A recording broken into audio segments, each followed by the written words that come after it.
hadn't really started to wake up fully yet. Get in the elevator going down with the dean. It's just me and him in the elevator. And he's like, I literally remember this. And he says under his breath, he's like, they were talking about decolonializing the canon, meaning the great works of literature that are being shared. And it's his responsibility to monitor the canon or to decide what the canon is and is it being taught or not. And so he's being told that he's racist unless he decolonializes the canon. He's in the elevator. He's like, this is bullshit, decolonializing the canon. But he wouldn't say anything out loud in that room. That first day of like, okay, preferred pronouns, don't know what that is. And it's one thing after another. There's protests at Emerson College because they're claiming Emerson College is racist. One of the most left-leaning, brainwashed colleges out there. And no one can really provide any evidence because it's all, and I was talking about this with Joe Rogan, and I couldn't remember any specific examples. And I think the reason for that is because it's subconscious. Their argument is that it's microaggressions, it's critical race theory. You don't need evidence when it comes to critical race theory. You don't need evidence. No, it's microaggression. I'm so racist, I don't even know I'm racist. So I don't know that what I'm doing, I can't even identify that it's racist. So it just becomes a subjective interpretation on their part. If they feel like it's racist, therefore it's racist. So then they can use that as evidence. Next thing you know, there's 300 students parading in with placards to interrupt the faculty meeting. True story. Next day, I'm in a pedagogy course with the dean and the head of the social justice center. I left this part out of the story with Joe. I wish I had included that. There's a social justice center. Mm-hmm. The head of that office is sitting in there, and even the dean was like, this is bullshit. And he's the same generation as my parents and like same thinking and everything. Because I remember and in that meeting, 4-hour class, there was 3 white students. We were all told to shut up for the entire time, concede our space. We weren't allowed to talk. Concede your space. Right. Color of our skin, all that. I was like, this is weird. This seems like logically the opposite of treating people the same regardless of the color of their skin, but okay. Hadn't really started to wake up fully yet.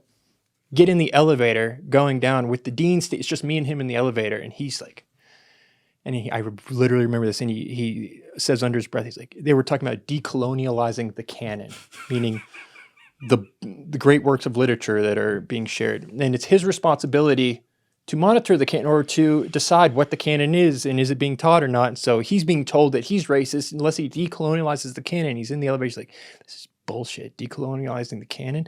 But he wouldn't say anything out loud in that room because everyone was terrified. People's jobs were on the line. One professor spoke out, and he was the president of the college, wrote a letter, I still have it, to this one professor who was willing to say we shouldn't bow to mob rule. This isn't a good thing to do. That's essentially all it was. That's all he said. Essentially, but articulated in a professorial way. Right. The president of the college writes a letter to, I'm so disappointed, and sends it out to every single individual with an Emerson EDU email address. Open letter. Yeah. That's like mobbing him. Yes. Bullying him into silence. The one person who was willing to say something. True story. That's fucking... Now, that professor, had you had classes with him? Did you know him at all? No, I didn't know that professor. So you didn't know him. So you don't know like what his viewpoint is. That is the idea of groupthink and how it gets into things. I remember when I was in college taking a management 101 class. They were teaching us a few different business terms or whatever. And they had efficiency, effectiveness, one other very, normal one. And then it said groupthink. And I'd never seen this word before. I thought they had made up a word. I was like, oh, that's interesting. Like they're making up a word here. It's some type of term. And they explained what it was, which is the idea that when, one idea is prevented, and I'm paraphrasing here, but in a large group, other parts of the group will go along with it to be agreeable or whatever, regardless of whether or not it actually has merit or makes sense or whatever. And I think about that moment all the time in my life because it's defined how I look at so many things, because I never realized that it's probably the most important term in our modern discourse that could possibly exist. And when you tell me a story like that, that is groupthink at its highest and worst form, because you have someone who and I don't know this because you didn't know the background of the professor, but let's say that at this school where most people seem to think one way, this professor was no exception, and he did as well, which means for however many years he's been there, whether it's 5 or 10 years, on every issue where it's like, oh, insert one coin here, I'm a part of the team, he's been a part of the team and has, in good faith in that way, proven himself to be a part of the team. The minute he says, wait a minute, maybe the intention, he's not even saying the intentions are bad. Mm-hmm. He didn't even, based on what you told me, he's not even saying they're bad. He's saying the outcome is. The outcome has downstream effects that we should think about, and they go, whoop, off with his head. Yeah. That's wild. Yeah, there was a lack of evidence, and we are bowing to a mob of people that are making these claims without evidence, which is probably not a good thing to do. And we're supposed to be standing for the opposite. We're supposed to be shaping the young minds. And yeah, I should have talked about that.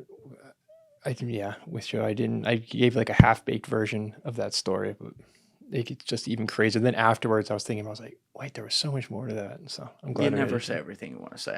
I did the part of that episode I listened to, I thought was awesome. So you're just being critical, but you're self-critical. But I was also, and I'm like surprised you haven't been on a ton of more podcasts as well, because like your videos are obviously great, but you're thinking about things and you're coming at it from a real lot, like I said earlier, like a logical lens, which is so welcome to the conversation. There's only been a few people I've said, I was talking about with you about this a little bit, and there's one more that shortly after I got fired, the Free Press said Barry Weiss wants to sit down with you in person, and I didn't know who that. I Googled it. Okay, cool. Free Press, like she's, they sent Michael Moynihan, who's a great guy, cool guy, and everything, and he sat right in front of that bookcase, and we did this whole thing. He hired a professional cinematographer, lights, decided it was too overlit. And I was like, man, I record down here every day. Like, you can light down here, just take down some of the lights. I didn't say that. I was like, you're in charge, whatever you want to do. He's like, let's move it to the driveway. So they move it out to my driveway, and we do it. And then there's a lawnmower going off, and we have to stop everything. There's airplanes. We have to stop everything. Anyways, they ended up not even releasing it. And I don't know. Release it. No. And I emailed Michael, like, are you still planning? Because this is interesting, because going into it, I was like, sure, I'm not going to mention the name of the school, though. I was like, as long as you don't mind that. The school you worked at. Right. That's my one thing. Not the name. I'll talk about it all you want. And they agreed to it. And then afterwards, we wrapped, and he said, I was like skeptical about whether this whole thing was real or not. But then enough people talked about it that I figured it's real. And I said, well, that's not logical. Just because a bunch of people talk about something doesn't mean it's real. And he was probably like, who the hell would say that? And I was just thinking logically, like how I do. And he might have taken that to be like, I'm pulling a scam or something. Because then a few days later, I was driving down here. The other one I did is actual sit down, the Comedy Cellar. I was driving down to do that the next day. And I get an email from him saying, hey, just for my journalistic integrity, I just need you to share the name with me off the record. And I was like, dude, I don't know you. I don't trust you. Like, and me and him had even talked about how it's a common tactic, because Fox News were like, we want to write a piece about it, but we need the name of the school for legal. And I was like, they need a mob. And he's like, yeah, they often do that. And they wait till the last minute to pressure you, saying we won't run it otherwise. And then he does the exact same thing. And they never ran it. And I don't know if it's because of that, or maybe it's because my address was in the background, because they did it in the driveway. It might have doxed the house. Maybe it was the airplanes. I don't know, but they never released it. So they never released it. And then I made a video about Barry Weiss on Joe Rogan. She probably wasn't happy with that. Yeah, I'm gonna have to check that one out. So, what'd you go at her about? She did same thing, same pattern as the student with J.K. Rowling, a presupposition around Tulsi Gabbard. I forget what it was, but she was making a claim. It had no evidence to back it up, and she got trapped in it. It was the whole Russian. Hold on, let me turn on your mic.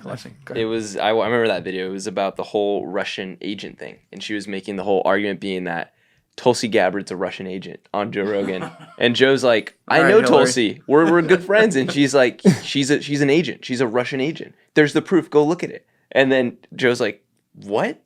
Yeah, and then he asked her, and like she can't. He's like, so given that you don't have any proof, do you think that's a good thing to say? And she's like, well, it's known. I don't know how I know it, but it's known, which is exactly what that student said in that first video. Well, a lot of people have said, right. Yeah. I've heard a lot of people say it, so it must be true.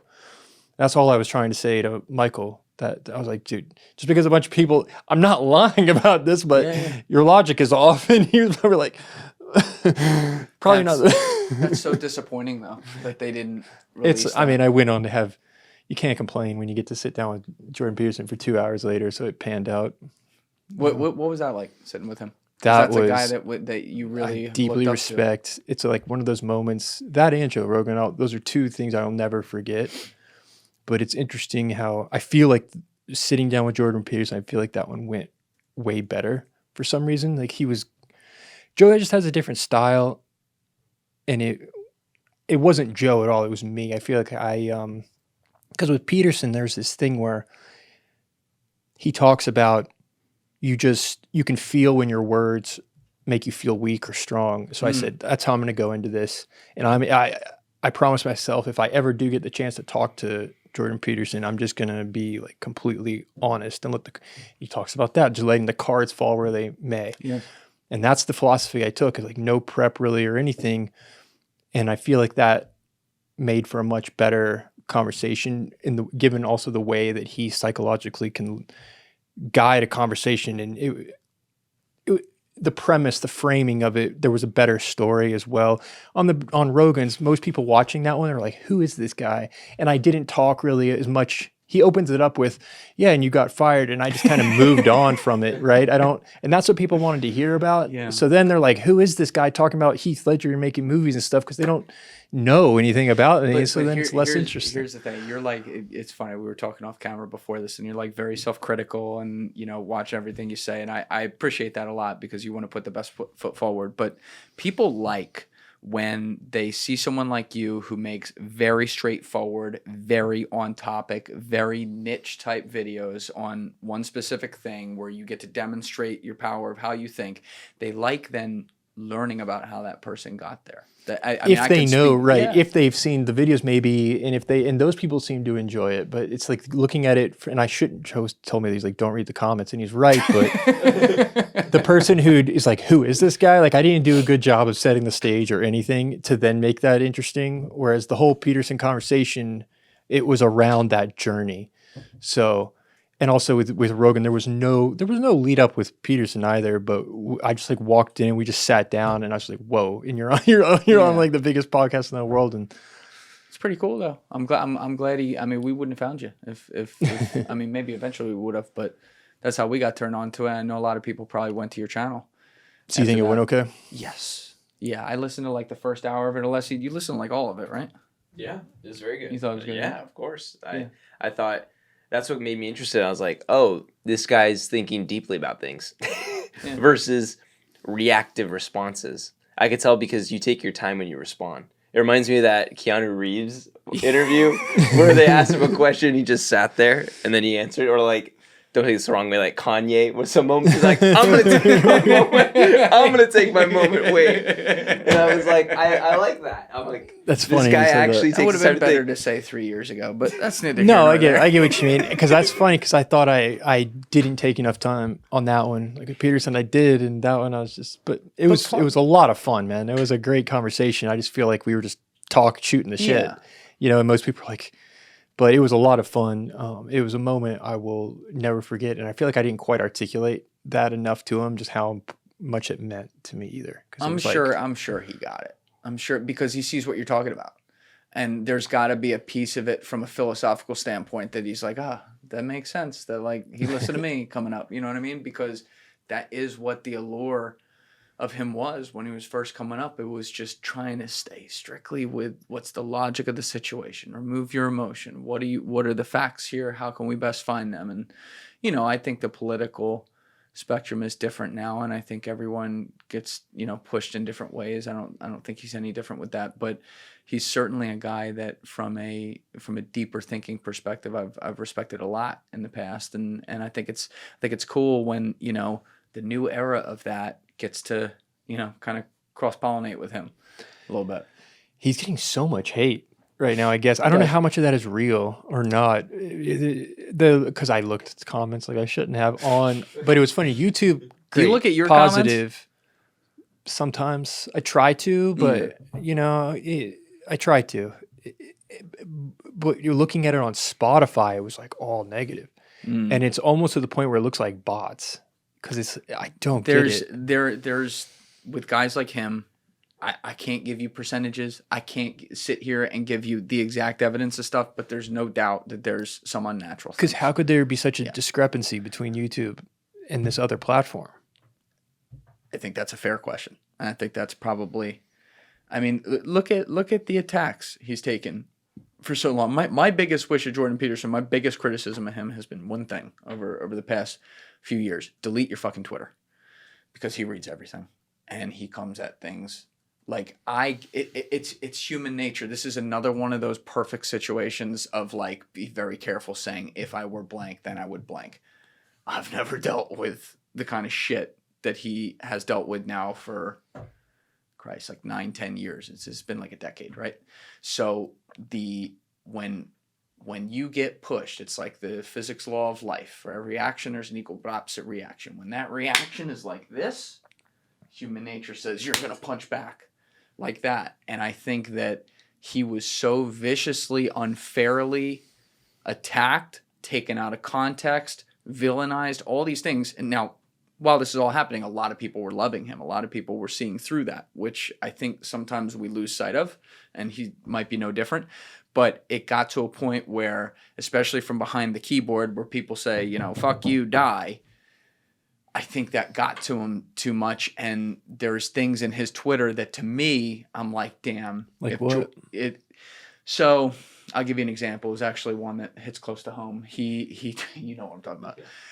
The Hoboken hasn't had a traffic death in like, what is it, like 8 years or something like that? But yeah. Right. So we got a really good system. This is a great neighborhood here. We got a really good system with the lights. They're all delayed by like 6 or 7 seconds between the walking symbol and I study this stuff. But, you know, so the AP wrote a story about how what was the title? It was like, Hoboken's traffic laws have prevented no deaths in the last 8 years or something. And Peterson took a screenshot of that title and he said, "This is your woke agenda," or something like that. And I'm just like, Doc, log off. All right. This is a good thing. All right. I don't give a fuck whether it was Republican, Democrat, or, you know, the fucking lemon peel over there that made this. People aren't dying. The roads are pretty safe. Yeah, here it is. "You have become pathetic beyond comprehension at AP, and the woke death will soon visit you." And it's literally, the title is, "A New Jersey city has that limited street parking hasn't had a traffic death in 7 years." Yeah, man. You know, like, I've just been off Twitter. good for you. I don't. Because I that's what I'm have saying. one. That's what he should do. Just get off Twitter. Yeah, I hate seeing the recent stuff with like him and Candace, and I don't know what to make of any of that. It's just. You don't know what to make of it? Well, I mean, what do you make of it? I think it's what I said. I think people, when a finger is thrown in their face over and over again, you and I are capable of this. Everyone listening is capable of this. You can eventually become what they want you to become. There's a human psychology of that. And it's not to say Candace is a little bit of a different story, but it's not to say like he's done that. But are there aspects of him, like when they were trying to say, "You're just a right-wing troll," or something like that 10 years ago? Are there aspects of him where now you can point to it and be like, it might not be your intention. You might be having a bad morning. Mm-hmm. But do you see where the people who don't like you can take something out of context and now define you this way? And again, who the fuck am I to say? I've never dealt with something like that. And like, I would love to think I would deal with it the best way. I'm also from New Jersey, though. And I don't know how much you know people from Jersey, but like, we punch back. We punch back twice as hard. I'm no different on that. So it's like, I do try to look at guys like Peterson. I try to look at guys like Rogan, who dealt with ridiculous attacks for 2-3 years there during the pandemic on stuff that he was much more right about than the other side. And it's like, you know, I think he handled a lot of that extremely well. And so I take that as like, oh, there's a lesson from the GOAT. Like, okay, what do? Do you log off here? Do you not comment on this thing? It's never going to be perfect. But, you know, I can learn from the great things people do. And I also have the benefit when you're coming behind people like this to learn from the things where it's like, ooh, they could have done this better because they had to face it before I may have to face it or you may have to face it. Yeah, I hate seeing the division and the stuff going on. Thank you guys for checking out this clip. If you haven't already subscribed, please subscribe and hit the like button on this video. It is a huge, huge help. And if you'd like to check out this clip's full podcast episode, that link is in the description below or right here. And finally, you can follow me on Instagram and X by using the links in my description below.